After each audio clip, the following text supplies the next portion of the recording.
Okay, so if you've ever tried to get fit before, hit an absolute brick wall, and found yourself throwing in the towel after just a couple of days or maybe weeks, I want you to know something right off the bat. I hear you. This explainer is exactly for you. We are going to completely redefine what starting out actually looks like. So get comfortable, focus in, and let's get ready to literally change your approach to fitness forever. Real quick before we dive in, just a standard disclaimer. This explainer is for educational purposes only, so it's not medical advice. Please consult a doctor before starting this or any new exercise program, especially if you have a pre-existing injury or condition. And of course, stop immediately if you feel any pain, dizziness, or discomfort. All right, with that out of the way, let's get into the good stuff. I want you to think back for just a second. Why did your last, say, 3 attempts at getting fit actually fail? What really went wrong? Because I can almost guarantee it is not the reason you think it is. It's actually something hiding in the very first workout you ever tried, which, quite frankly, sets you up to fail right out of the gate. I can tell you right now, the culprit was absolutely not your motivation. Think about it. You wouldn't have searched for a routine or hit play if you weren't motivated in the first place, right? Motivation is what got you in the door. And you know what else? It wasn't a lack of discipline either. So you can stop beating yourself up about that right now. It's so incredibly common for us to blame our own willpower, but the problem was external. It wasn't you. Here is what actually happened. The fitness industry kind of lied to you. You searched for a beginner workout. You found a routine and you went for it. But that routine, it was probably 45 minutes long, required a set of dumbbells you didn't even own, and by minute 12, you were literally lying on the floor wondering what on earth went wrong. That was a fake beginner workout. It was designed for someone who already had a solid baseline of fitness. A true beginner workout, which is exactly what we're going to cover today, takes just 10 minutes, requires zero baseline fitness, and absolutely zero equipment. And honestly, the worst part isn't the 12 minutes of physical agony on your living room floor, it's the psychological toll.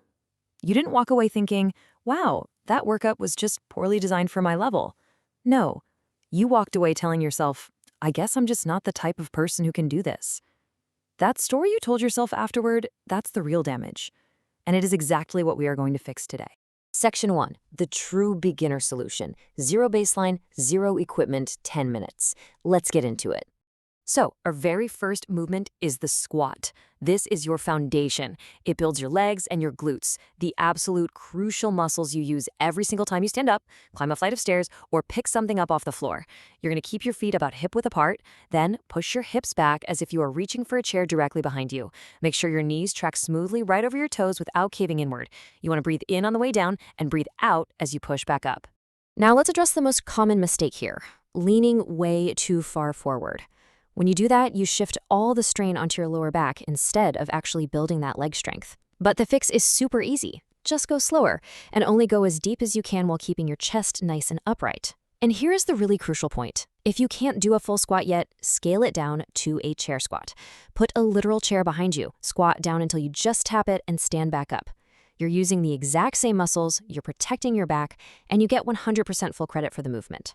Okay, moving on to the push-up. This is fantastic for building your chest, shoulder, and arm strength while also acting as a massive core stability exercise all at once. You'll place your hands slightly wider than your shoulders. The absolute key here is keeping your body in a perfectly straight line from your head straight down to your heels. Lower yourself until your chest is close to the floor and forcefully exhale on that push back up. But listen to me really carefully on this one, okay? If your hips are dropping or sagging toward the floor, your body is loudly telling you that the full version of this movement just isn't there yet. And dropping to your knees to maintain that straight line from your head to your knees, that is absolutely not a consolation prize. It is not cheating. It is the exact correct push-up for your body right now to safely build that foundational upper body strength. So, this next one addresses a bit of a hidden epidemic, especially if you work a desk job. We're talking about your posterior chain. That's the glutes and hamstrings on the back of your body. Because we sit so much these days, these muscles get wildly neglected. And a weak posterior chain is actually directly tied to a massive amount of lower back pain. To fix that neglected posterior chain, we use the glute bridge. It's super simple. You lie flat on your back, knees bent, feet flat on the floor. Then, push your hips up toward the ceiling. But here is the critical detail. You have to squeeze your glutes to do the lifting. Do not just arch your lower back. Hold it briefly at the top and lower your body with control. If you're feeling this movement in your lower back instead of your glutes, just slow down and really focus on that squeeze at the top. And our fourth and final movement, the plank. This is all about targeting your core, and not just those surface abs, but the deep, stabilizing muscles that protect your spine during every single other movement we've just talked about. Put your forearms on the floor, elbows right under your shoulders. Keep your body in a straight line and brace your core. Actually, imagine someone is about to give your stomach a gentle poke. That's the feeling you want. And please, whatever you do, remember to breathe normally. Do not hold your breath. Blanks can actually be pretty tricky, so we need some consistency checks here. You want to absolutely avoid your hips sagging down toward the floor or piking way up too high into the air. Both of those mistakes immediately take the tension right off your core, which totally defeats the point of the exercise. Here's a massive pro tip for you.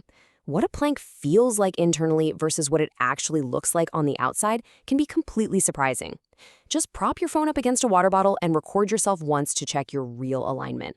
Honestly, it's an absolute game changer for fixing your form.